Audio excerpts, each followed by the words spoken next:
Olá, bem-vindo a mais um vídeo das minhas impressões de Nova York. Estou aqui no número 240 da Rua 52, no lado leste da ilha de Manhattan. Aqui está localizada a Biblioteca Brasileira de Nova York. E ao meu lado está Célie Leal, uma baiana, filha de Ansan, ela faz questão disso, que está na cidade para o Premiere Brasil, o Festival de Filmes Brasileiros que acontece no MoMA, no Museu de Arte Moderna de Nova York. E a Célie está aqui para uma entrevista exclusiva para o site Afropress. Célie, como é que foi a recepção do filme Noitada de Samba aqui em Nova York? Oi, Edson. Muito obrigada por estarmos juntos. Foi uma apresentação que nos emocionou muito, porque era uma plateia formada praticamente de americanos, 80%, uma casa cheia, e eles conseguiram entender o que foi esse movimento musical que aconteceu no Rio de Janeiro nas décadas de 70 e 80. Então, isso nos deixa mais felizes em saber que pessoas que não viveram isso, que não fazem também parte da nossa cultura, pudessem ter entendido tão bem a nossa proposta, que era essa de contar uma história de um movimento importantíssimo e que nos deu bastante alegria, né? Poder ver isso.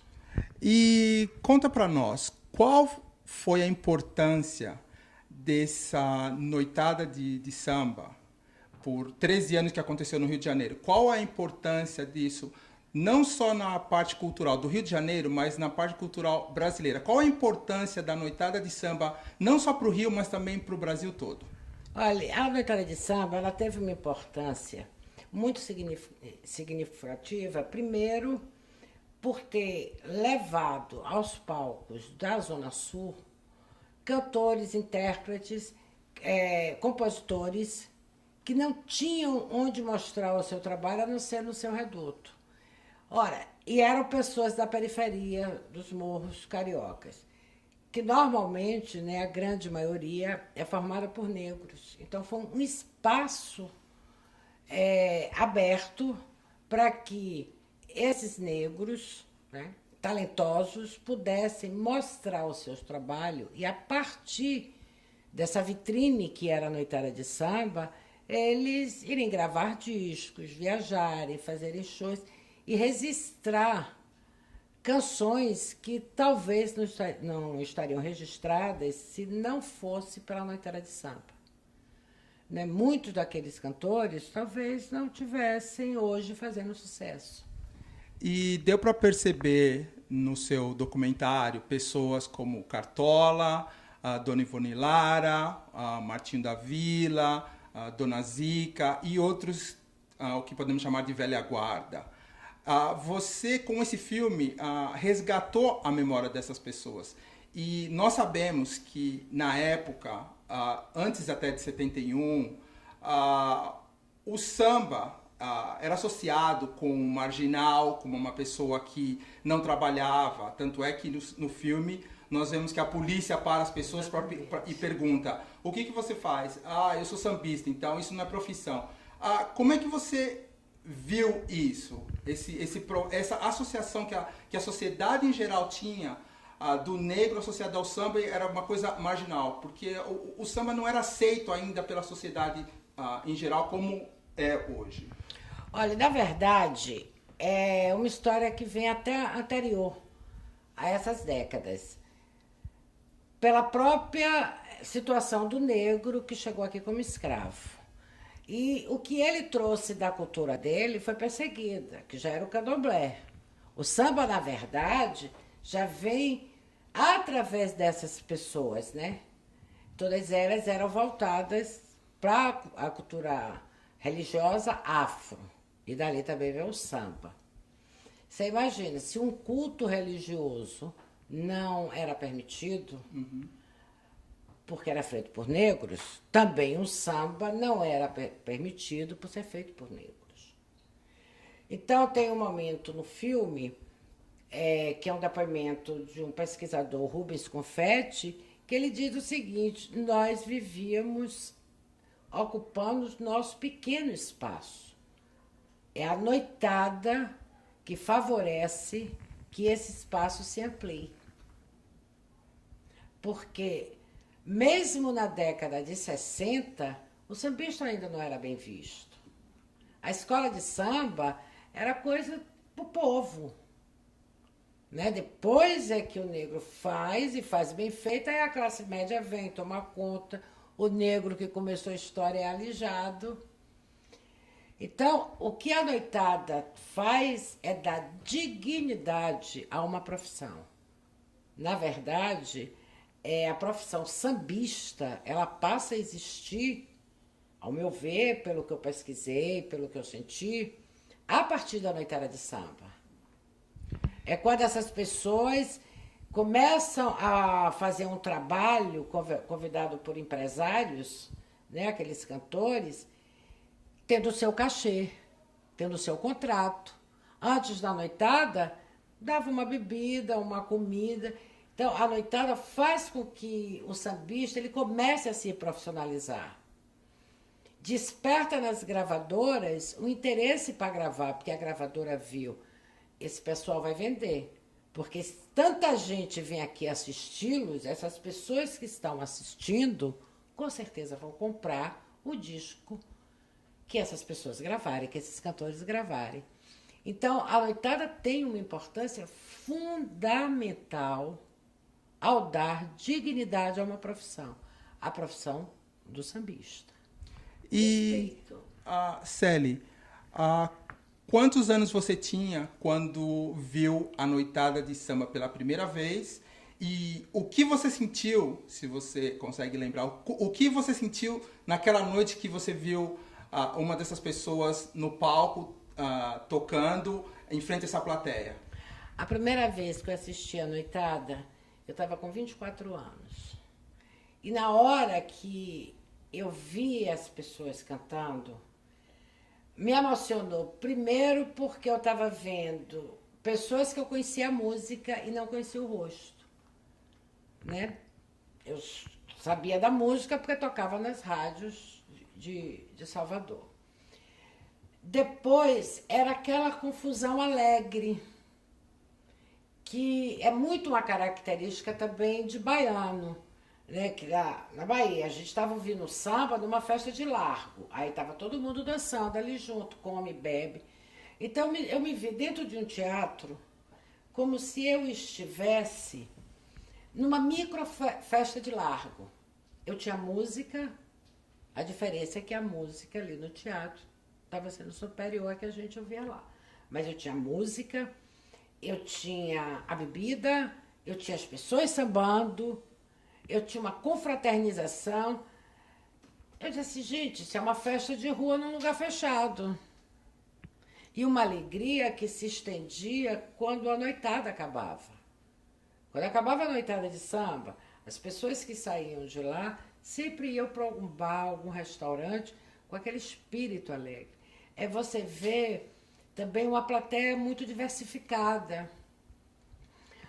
Tinha estudante, tinha médico, empregada doméstica, sabe? Era uma coisa, eu via a noitada, para mim, era como se fosse o micro do micro do micro do país que eu queria viver. Eu via a noitada assim, com uma democracia social, com uma democracia racial, porque ali estava tudo misturado. E aí me encantava e digo assim, gente, por que esse micro que eu estou vendo não pode ser macro? E a gente estava vivendo um momento de uma ditadura política. Então isso ainda aguçava mais. Aí, olha, quando eu saí, a primeira vez que eu fui assistir a noitada, quando eu saí de lá, tinha uma festa numa gafieira e me chamaram. E foi todo mundo com aquele espírito. Tava o Zósimo, o Bubu, a Luísa Maranhão, pessoas que eu já conhecia antes. Né? E outros amigos meus que estavam morando no Rio, E o comentário até chegar lá naquela gafieira era como era boa a noitada, como era... Bom, isso aí acaba cedo, isso aí podia até alta madrugada, entendeu? Eu acho que o bacana é que ela não ia até muito tarde. Aquele coisinha, o gostinho, eu quero mais. Né? Eu quero mais noitada, mas aí acabava. Então volte na próxima segunda que você vai ver. E você estava comentando que esse filme, que estreou aqui no Museu de Arte Moderna de Nova York, levou 30 anos para ser feito, quase 30 anos.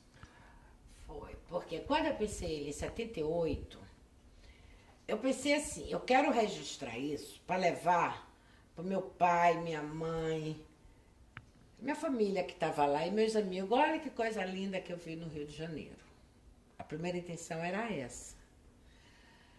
Aí, com o passar do tempo, que eu comecei a já participar da noitada, ali já trabalhando, eu pensei em ampliar mais. Só que era um sonho e um desejo silencioso. Nunca falei para ninguém, mas ficava sempre na minha cabeça.